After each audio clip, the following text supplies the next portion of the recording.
Hello, everyone, and welcome to our event. I'm Kim Juniper, the Chief Scientist with Ocean Networks Canada.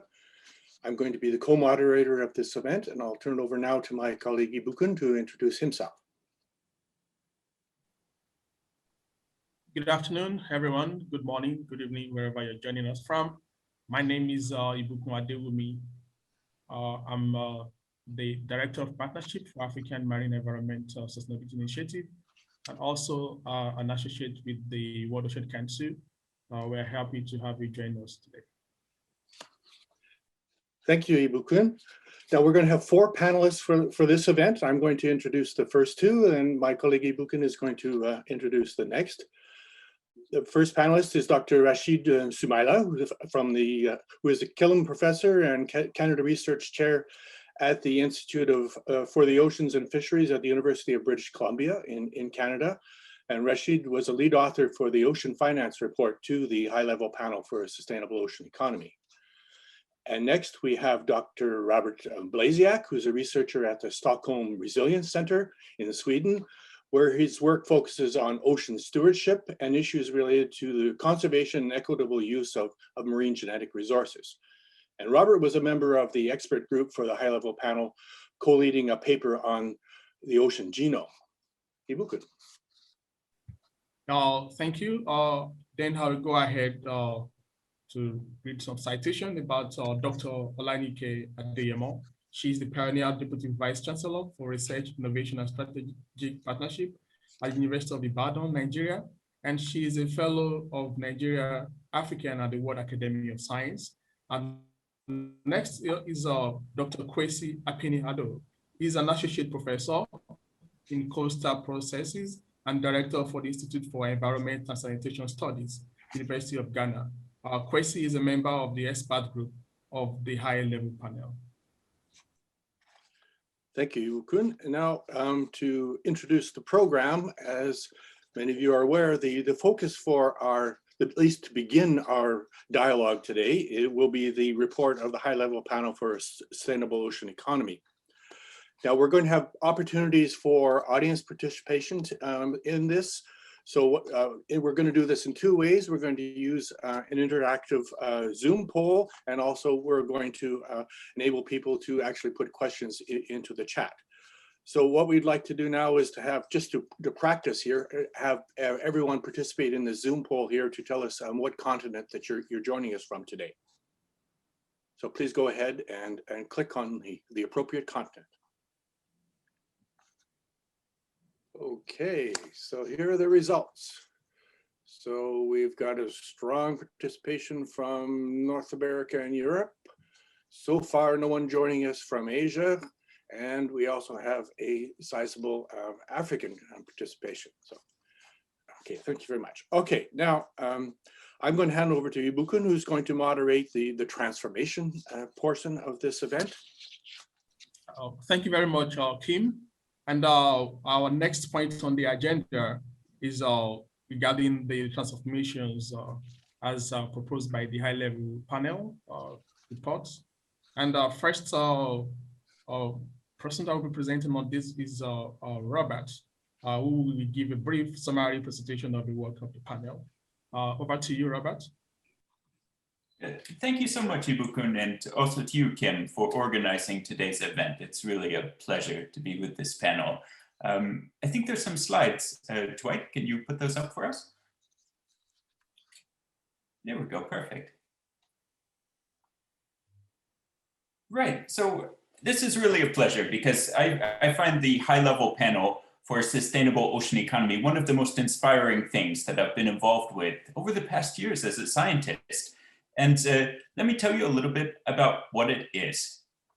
So this started in 2018, in September, when 14 heads of state, you see them here, together with the UN Secretary General's Special Envoy for the Ocean, Peter Thompson, got together and commissioned a series of scientific publications on the ocean.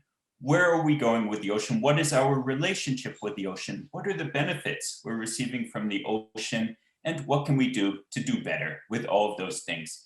And these 14 heads of state, you may think, well, there are about 200 countries. What can 14 heads of state do in the midst of that? Well, if you look at this together, these 14 countries account for 40% of the world's coastlines, 30% of the exclusive economic zone of the ocean, and 20% of fisheries production, and 20% of the world shipping fleet. So if this group of 14 heads of state are moving in one direction, it's really significant for the future of the ocean. And what's the basis for that movement? Well, first and foremost, it's an understanding that humanity's well-being is deeply intertwined with the health of the ocean. It's not news to us. We know that the ocean is important for us as humanity, but just how important is something that we got to the bottom of with this scientific exercise.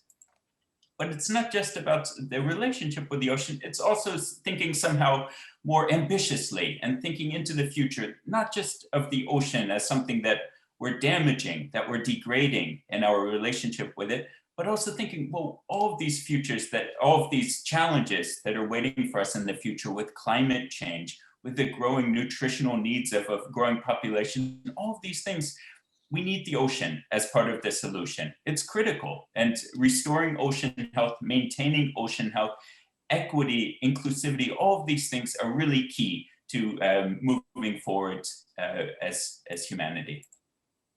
And the work in the panel, sorry, let me go back one here, is grouped in, there we go. Got it. The work is kind of split into three categories. So the first and foremost is the science, and that's really reassuring for us on the panel, because this is what we eat and live and breathe. We think that science is important for shaping policy. And the base point was a group of 20 peer-reviewed research papers led by a group of over 250 scientists from 48 different countries around the world. And these went into a lot of different aspects. And I know in the next presentation, Professor Sumaila will be talking about some of these. But the science is just the first part. The second part is the policy. It's these 14 heads of state who are shaping policy that will enable a more sustainable and equitable relationship with the ocean. And finally, you can't just do it with science. You can't just do it with policy. You also need the private sector involved. So the third part is a group of multi-stakeholder action groups around issues like renewable energy, so that we can really move forward quickly and purposefully with these transformations identified in the scientific documents. So the outcome of all of this is a commitment by the 14 heads of state to sustainably manage 100% of their exclusive economic zone by 2025. What does that mean exactly? Well, I'll pass to Professor Sumaila now, who has all of the answers. Are you sure all the answers? Who has that? All right, so yeah, so a number of things. This is a very long process. It took at least, I think, 1 year to 2 years to put all this together. In addition to the 20 peer-reviewed articles, there were also a number, about 16, 17 blue papers, where you had more detailed material. So those of you interested, you can find that at the website of the high-level panel. So out of all the science and the synthesis, the panel came up with 5 pillars of a sustainable ocean economy, which is backed by the science that Robert mentioned. And here are the 5 of them, and it's beautifully done here. I would like to start with the bottom one, the ocean knowledge. Maybe I'm biased, but I really think that is the fundamental thing. We need to understand our ocean. We need to understand the ecological, the biophysical aspect of the ocean. And we need to understand the human side of it. So knowledge is fundamental, and these were some of the key conclusions of all the work. We have to build ocean literacy. Yeah, you have to know what you're dealing with, otherwise you don't go anywhere. And we have to account for the value of the ocean. And I think this is really important. The ocean gives us so much, in terms of services, in terms of climate and generating oxygen. And of course, the food we get out of the ocean. So we need to really understand, how about the cultural values for indigenous peoples? So that's important. And then we get the science, we get the science to work for sustainability. So that is, we need the science, and understanding the science will help us understand the value, the ocean wealth, what we get, how it's generated, and how to generate that sustainably. So we have the science. Then I think the next one will be the ocean health. The science helps us to maintain, because we take stuff from the ocean, all the good things. If you overfish, it's going to be a problem. And also pollution, right? How much we put out in the ocean, whether it's plastic or greenhouse gases. And so reducing pollution is important to ensure ocean health. Then the next one will be the ocean wealth, which I've already described. Then there is a fourth component, which is about equity. I think this is fundamental. This idea of the world structure, and I'm an economist, right? The idea that 1% of the world's population controls all the resources and the values and the wealth is quite scary, actually, for the world's future. And so ocean equity is important. That's one way we can try to reduce the inequality we see all over us, within countries and between countries, developed and developing. We need some balance, and this is a big part of the ocean equity story. Yeah, knowledge, finance, this is a big one, and this is what we contributed. We're 23 people, men and women from all over the world, all continents came together, put our heads together to write the Ocean Finance Blue Report. Is gonna appear in Nature Communications this year soon. So and as you all know, no matter how good your ideas are or your plans and programs are, they die at the altar of lack of finance. Without resources, your ideas won't go anywhere. So this is very fundamental. And we had ideas on, first of all, there's a big gap in financing, and what are the barriers and how to deal with barriers. So that is a very big pillar of the whole effort. Okay. Yeah. So essentially, these are the 5 pillars, and yeah. Thank you very much, Professor Smiler and Robert. That was a very enlightening discussion. I mean, the presentation, the overview, and the summary. I haven't heard what you have said. We still have to grapple with this issue of global north and global south divide. Though the report itself, the high-level report, does not have any geographical context, it was a global effort and a global report. But how do you think, how ready do you think governments in the northern countries, I mean in the West, how are they ready to enable that these transformations that we are talking about, ocean health, finance, equity, how do they benefit population in the global south? And this also leads to the issue of knowledge transfer. How does knowledge transfer for ocean sustainability work in both directions, from north to south, from south to north, and how to ensure that there is, to avoid brain drain from the south and ensure brain gain, vice versa. So I will leave you two to converse on that, and I believe our audience will gain a lot from your insights. Yes, I'm very happy to put that in here. And let me say that looking at it from the southern part, our governments are very eager. I can talk about Ghana government. Presently, Ghana government is trying to put in measures to be able to implement the transformation agenda of the blue economy. And they realize that there is the need to put measures in place. So currently we have what we call the Coastal Zone Authority. So the Coastal Zone Authority is being mandated to see to the implementation of this. And there is also an office that is directly under the presidency and solely for this blue economy activity. So it tells you that our government is, the government is really up to the game, and they really want to see the implementation of, because we stand to gain a lot from it. Now, with regards to knowledge exchange, yes, we realize that Local knowledge is key in as much as, existing scientific knowledge can complement local knowledge. So there's the need for us to, the North and South, work together in a win-win situation so that we can put into practice some of the best practices that can, be localized within our geographical context to be able to gain from that. And in addition to that, we also include the local knowledge that has been tried and tested over the years. Now, there is also the need to develop capacity because you can have the idea, but the capacity may not be there.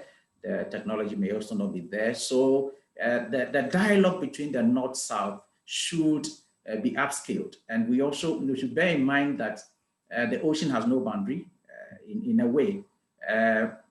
We share common problems, we share common, resources. So what will be a problem in the South definitely will be a problem in the North. And so how do we put our heads together to try and solve our common problem? So I see that the North-South dialogue should be enhanced. And that is one way by which we can achieve the transformation agenda for the blue economy. Thank you. Yeah. Very good. That's great. And so from the North, and my understanding of the Canadian system and using Canada as an example, the good news is I think the government and the people of Canada do understand what you just said. Kwesi, they do understand that Canada is no island. Canadian waters are no island. So we are all connected. And you have that feeling when you're in the country. So there is understanding that whatever Canada does has to link up with what is happening, especially in the developing world, the global North. And so that general picture is in there because the interests are quite common. Like you said here, when a problem starts in one part of the world, it spreads all over, right? I mean, yeah, think about what is happening in West Africa, for example. If people lose their fish because of climate change, because of pollution, because of all the things, many of them, they don't actually cause climate change. Most of it is created in the North, right? Because of our high per capita. So if a problem starts in Senegal and they don't have fish, what do? They jump on the rickety boats, try to get to Europe, and then you have half of them, some of them, not half, I don't have the number, sinking, and all our hearts are broken. They get to Europe and some Europeans are not happy. So these problems are interconnected, and the more we can share knowledge, as you started, the more you can actually turn what is termed brain drain into something which actually the South as well as the North in ways. And now with technology, we can actually do a lot. A good example is the high-level panel itself. There are 14 heads of states. 3 of them are from Africa, and some from Asia and Latin America. So it's a meeting of minds from the North and the South. And actually, those of us who wrote the report, we had a mandate from the high-level panel. It has to comprise of people from all over the world. Like in our ocean finance, I told you 23, each continent was represented, men and women, working together so that we can share and learn from each other. And we all did a lot of learning in the process. So we need more such mechanisms in order to turn what is seen as negative brain drain into the brain that serves the world, both North and South. Well, wonderful. Thank you very much for that very enlightening conversation. And the next point on our agenda now, we would like to ask you, member of the audience, which are, the transformations, the 5 transformations would be most challenging for your country to achieve. So we'll be having a poll now, and questions will be which of the 5 transformations will be most challenging for your country. So you can go ahead with the poll in a few seconds. Okay, the results are here now. And yes, the most challenging of the 5 transformations would be ocean health, according to our audience, and ocean equity, which is almost tallying with ocean health. And the list of those challenges would be ocean wealth. That is according to the discretion of our audience. And I believe this is very interactive and we give a lot of food for thought. Then I hand over back to my colleague, Kim, for the rest of the event. Hey, thank you, Ibukun. Now we're going from these transformations that need to be done to begin to look at some of the ways in which we're hoping to achieve these transformations by looking at some of the building blocks for a sustainable ocean economy. And I'm going to now to invite Olanike to provide an overview of these building blocks. Please take it away.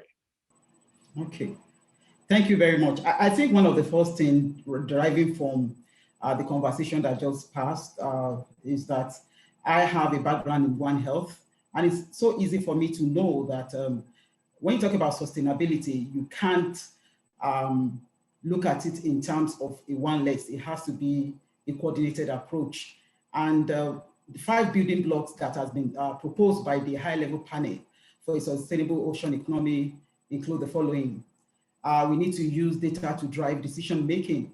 Right now, if you look at literature, you will find that most of the publications on marine science are from the global north. So we need to sustainably develop, produce high-level science and knowledge-based, including indigenous knowledge, to have an evidence-informed decision-making process.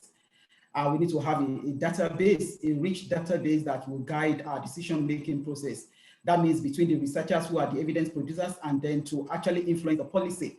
Until you see it, you might not believe it. And it has to be something that is comprehensive. Like we know, we are beginning to know that what goes around comes around, actually with emerging and reemerging infectious diseases and other global challenges.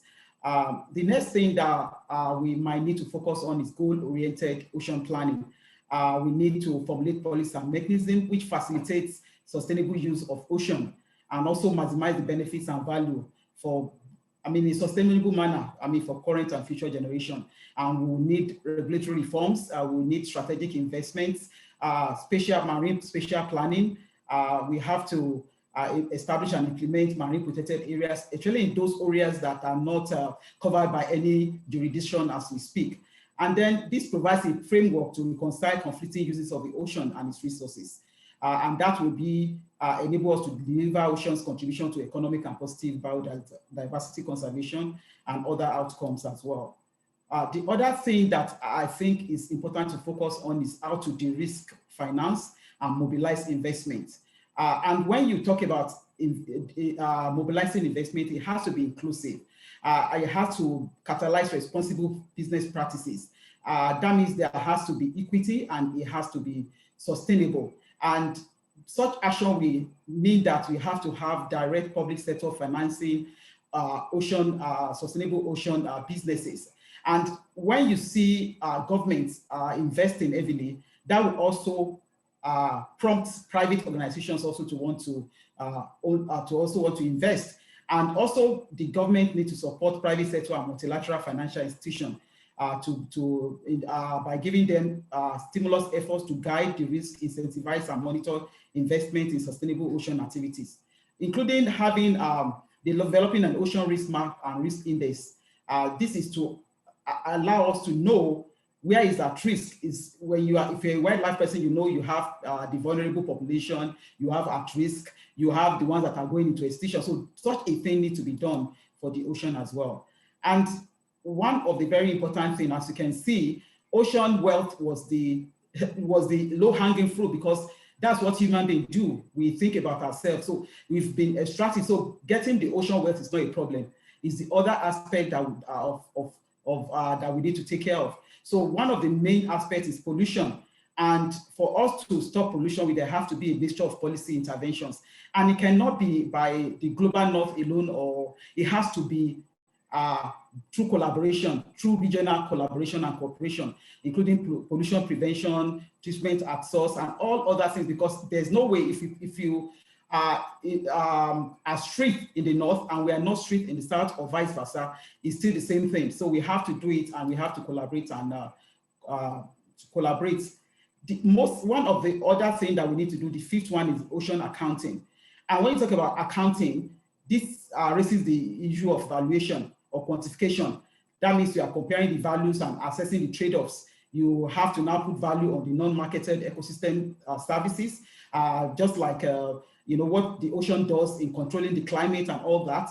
Value of cultural ecosystem services, recreation, tourism, and all the rest. You have to put value on the market-related ecosystem services as well. But having this accounting or accountability of the ocean will give us a greater understanding of the economic value of marine ecosystem. And this will help spur integrated ocean management in support of sustainability goals. But I think I'll round up by saying, when you talk about sustainability, you have to think about the economic outcome. You have to think of the social equity, and you also have to back it up. You have to think about the ecological sustainability as well. And this has to be backed up by political will, strong political will that has all the legal, administrative, framework and structure to back it up. We have to do it sincerely. So we cannot pay lip service to this. It has to be something that the government has to be very, very take seriously. And I talk about governments across the North and the South divide. Over.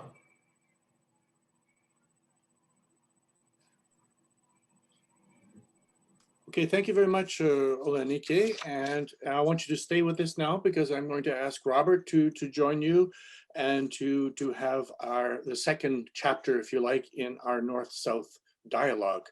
Now, I'm going to begin by asking each of you a couple of easy questions, and then a more difficult one that I think is probably going to take a little bit of the extra time that we've accumulated here. So let's start with easy questions here. And now right now there are 14 countries involved in this high-level panel. What comes next?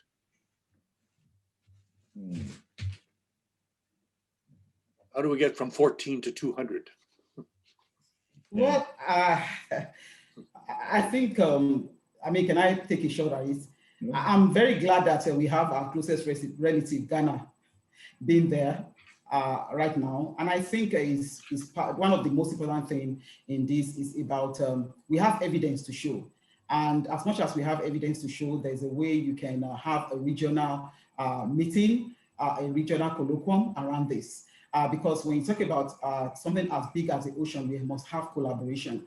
And it has to start from the region. And then if we can start integrating from the regions, if Ghana can convince Nigeria. I know recently a young man in Nigeria has just, not starting in Nigeria, actually starting, I think, in Guinea, maritime ocean transportation, actually using the ocean as a means of transportation. We found out that it was a shorter distance. To travel across the ocean was a shorter distance than actually going by road.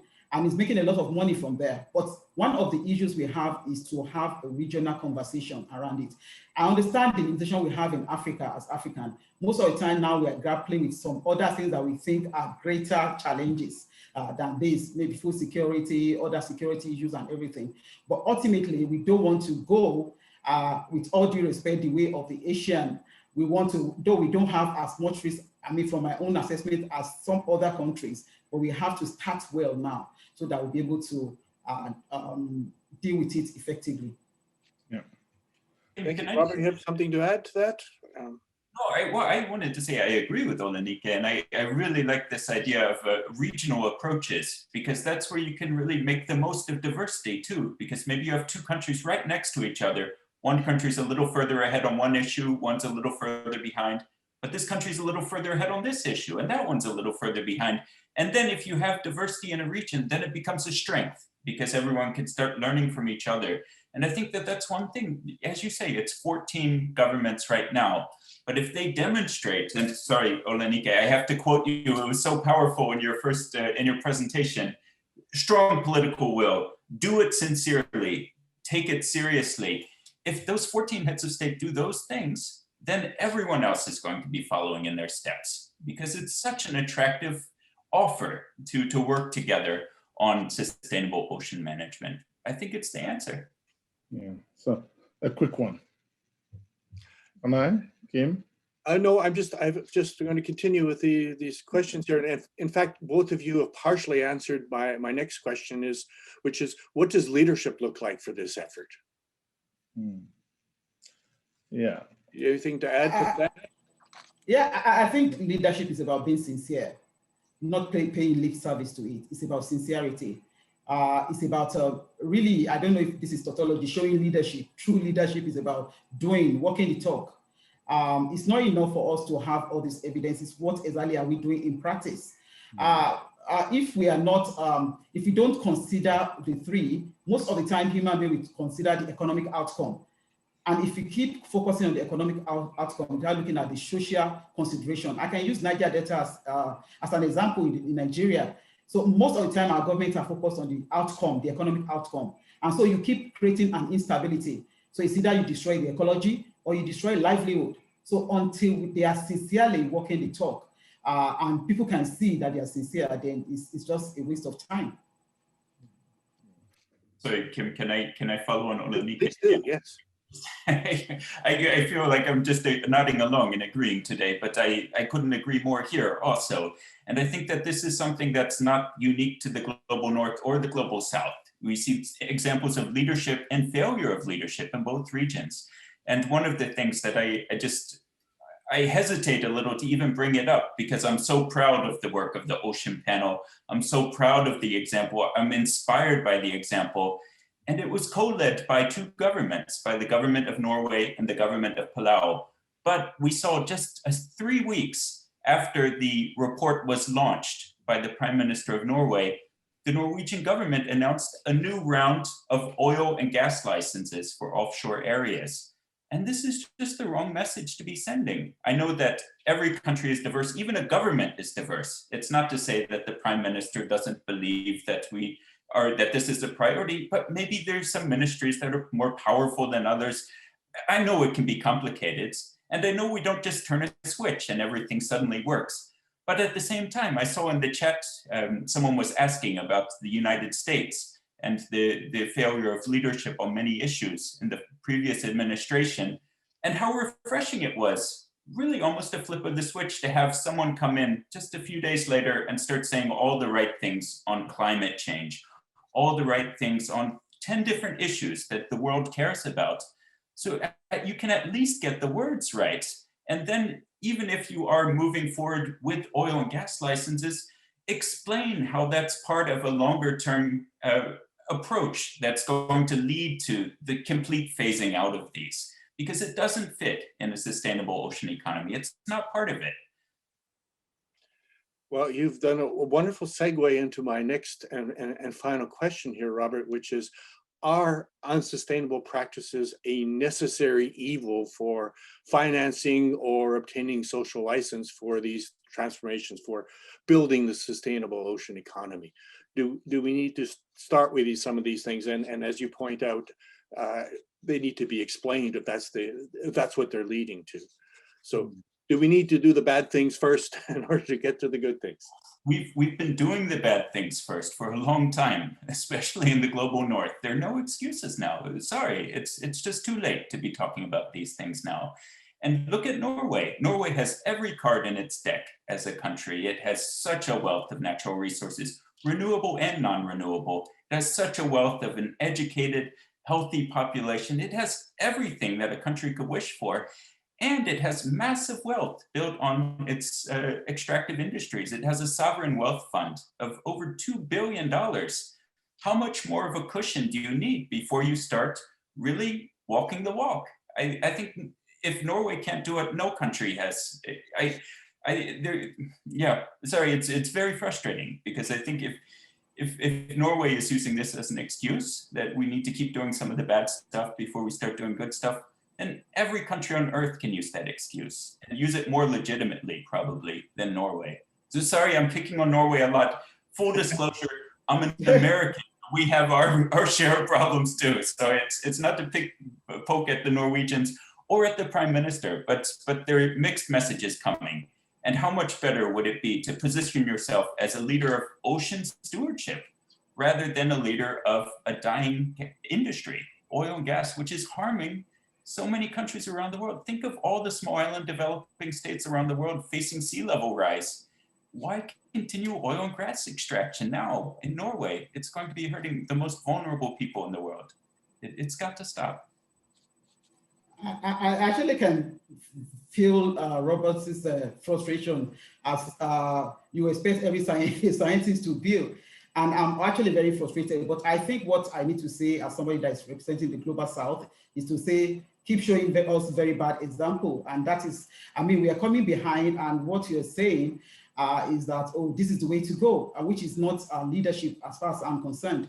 And for me, as a researcher in the Global South, I think the way we see the North is that just do as I say, you know, kind of talk. And that is exactly what is happening right now.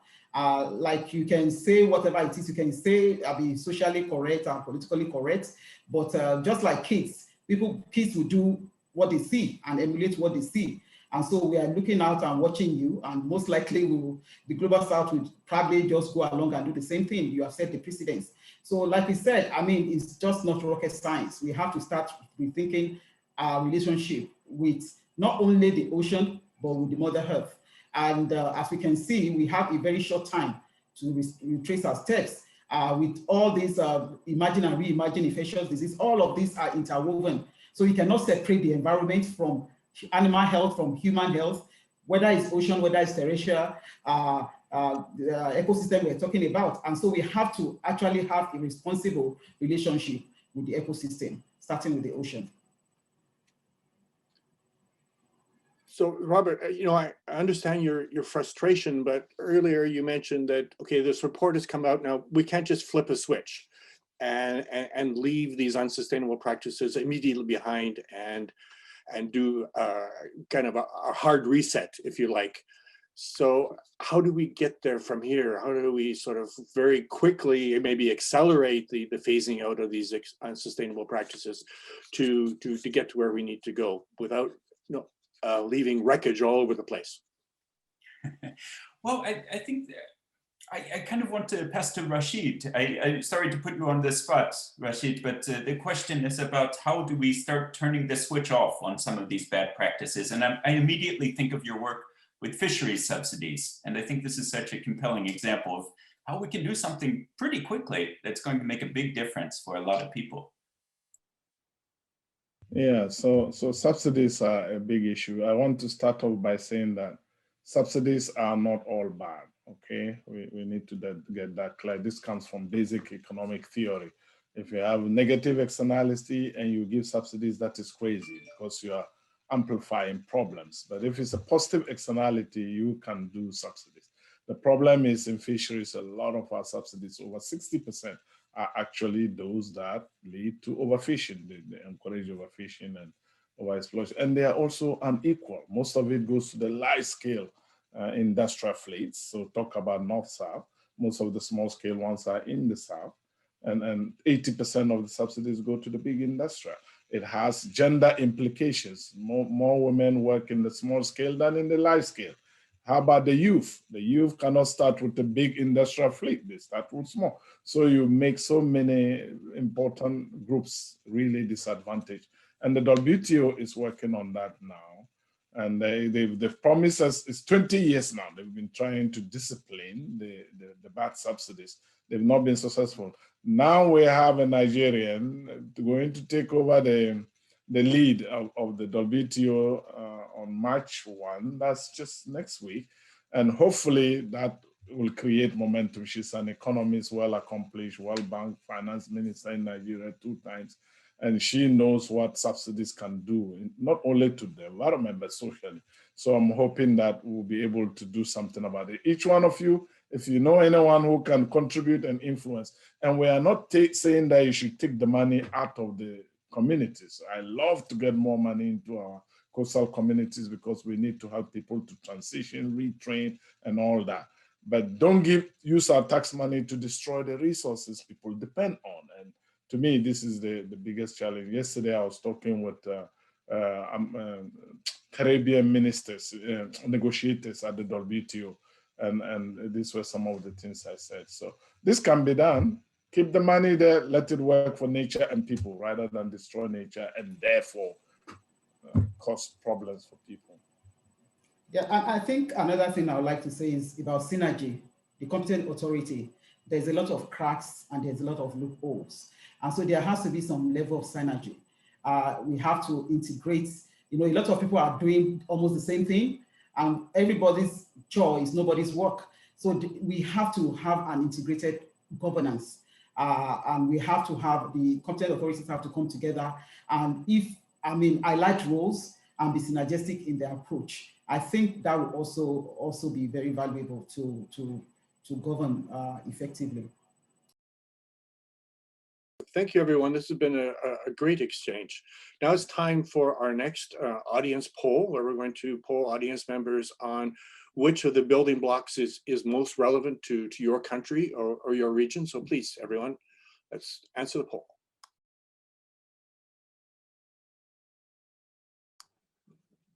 Okay, so this is interesting. So data-driven decision-making has come across as the winner here, which I guess, you know, secretly we scientists were all hoping for. And this is definitely something that everyone feels is the most relevant across the globe here. So that's great to see. I'm sure all of our panelists will agree with this as well. Okay, so now our next activity is the audience Q&A section, where we make it possible for audience members to, using the Zoom chat, to pose questions to our panelists. So please go ahead and feed your questions to the Zoom chat, and then Ibuken, I think you will get the first question, and then I will follow up. So just have a look at the chat, and I believe that Dwight will be directing the first audience question to you. Thank you very much, Kim. And we've had a lot of questions from our audience from these very lively exchanges that we've had. The first question will be to Kwasi. So the audience would like to know the thoughts of Kwasi. The question is directed to you. I would like to ask the panelists for this following question: thoughts about ocean knowledge and capacity in West Africa, and collaborations. How can collaborations be fostered for ocean economy in West Africa? Okay, thank you very much. And thank you for the question. I think collaboration is key. And you realize that you can't do it alone. And the problems are similar along our coast, because we need to look at it at a regional level. So currently what we're doing in West Africa, there are some groups that are coming up, scientists coming up to try and look at common problems so that they can have common solutions. And it is coming out with common solutions that we can achieve the blue economy agenda. What am I talking about? If you take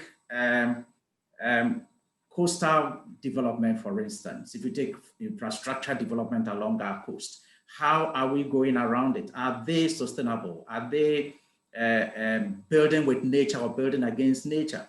So through collaboration, through interaction, through knowledge sharing, and through data sharing as well, we'll be able to identify the similar problems and come up with similar solutions. So I think it's key. West Africa, for instance, we have what we call the WACA project. The WACA project is looking at coastal erosion in some West Africa countries and trying to bring scientists together. They're looking at it with African scientists. And I think it's a beautiful thing, because they are managing coastal systems within the African context, and also taking on board the African knowledge. So this is one thing that collaboration can do, and it's being funded by the World Bank.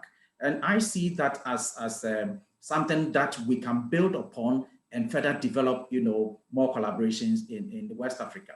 There is also a group of 11 West African countries that are looking at how best they can monitor coastal, developments along our coast, which are resulting in coastal erosion and then challenges within the coastal zone. And this group is also looking at how to set up a monitoring scheme along the West Africa group. And that is also an example of effective collaboration. And we meet as scientists, we share ideas, we talk about our problems. And so these, networks are being built, and we need to further, enhance or upscale the activities of this network so that it becomes more beneficial to a lot of West African countries, and probably expand it to include the other African countries. Yeah, so something has started, but I think we can build upon what has started. If I can follow up on that, I think one of the issues we have is not having our governments fund most of this initiative, or having the funding come from the African continent. He who pays the piper, they take the tune.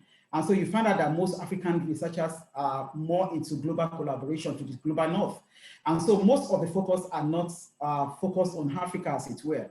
So until we have actually our governments giving out money, bringing out research funding for those kind of things, that is what we need to actually make us to actually collaborate, because you follow the money most of the time as a researcher. And that sort of actually directs what your research focus is, wherever the money is. My research right now, the funding I have is on biosecurity of aquaculture, and it's from USAID. And so, I'm having to collaborate with WorldFish and University of Mississippi. So I think we need to have that conversation also in Africa. I know African Academy of Science is doing a lot along that kind of, along that direction. And I think other academies of sciences should also put pressure on the government to fund research to actually foster collaboration on the African continent. Yeah, maybe a short one. I think I agree with you, but I also think that as scientists in Africa, we need to come together so that we can also, as a group, chase the big money. You know, because normally the people in the north, they chase the big money and they go along with us. But I think it's about time we also come together, put our strength together, and then go chase the big money. So we can look at it from both ways, although governments are not helping. But I think if we put our heads together as scientists, we can go around it in a beautiful way. Thank you. Okay, the next question from the audience I'm going to direct to Olanike. This is someone from Nigeria asking, what's the best way to get the attention of the government of my country, Nigeria, to pay attention to ocean health and ocean wealth? That's a big, is a big one right now, I think, because, and I think it will be the same for most African countries. We have myriads of problems. And if we remember what's called Maslow's law of hierarchy, is you first think about survival, you start thinking about food security, and then you think about shelter and all those kind of things. So Africa is grappling with a lot of other issues that, being somebody in the environment field, most of the time people think is not, the problem we have is not immediately obvious with the environment. It takes years and years and years. It's not immediate, unlike issues like diseases and all that you can see immediately. So I think what we need to do is to keep talking, advocacy. I think more than anything, scientists are usually very proud people. So we do our thing and then we publish and then we leave it at that. But I know there's also a thin line between being a credible researcher and being an advocate. So you are in a bind. Do you follow advocacy even when you have the evidence to show for it? So I think what more than any other thing, what we need on the African continent are sincere CSOs, sincere NGOs that will be able to bridge the gap between the government and the policymaker.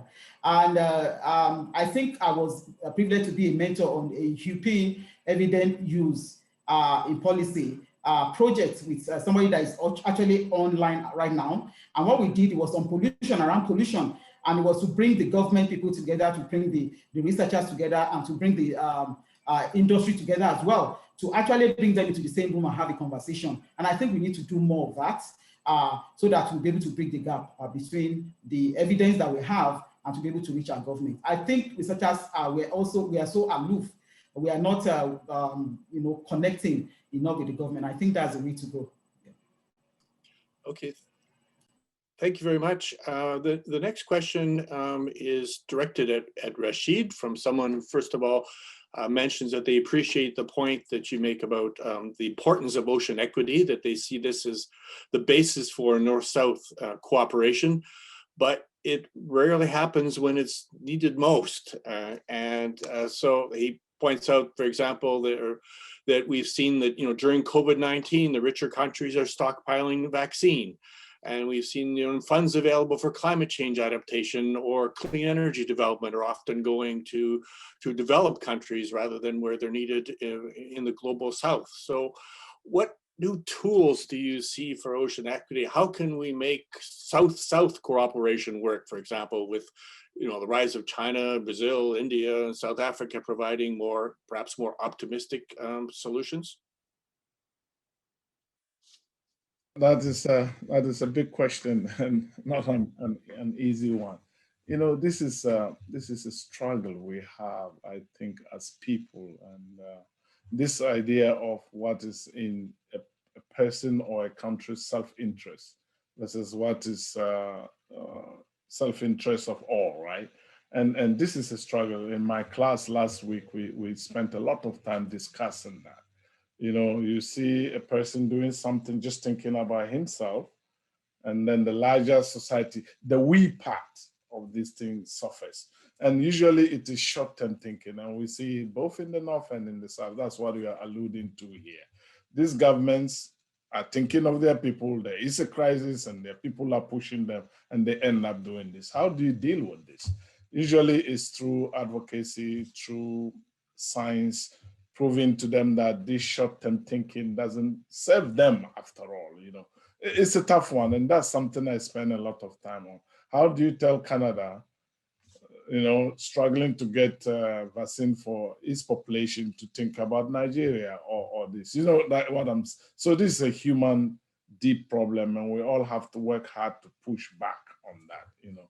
And the beautiful thing is that there are many people within these countries that really see the big picture, and we have to enlarge this population. We have to, through science and advocacy and pushing, but it's not easy, really.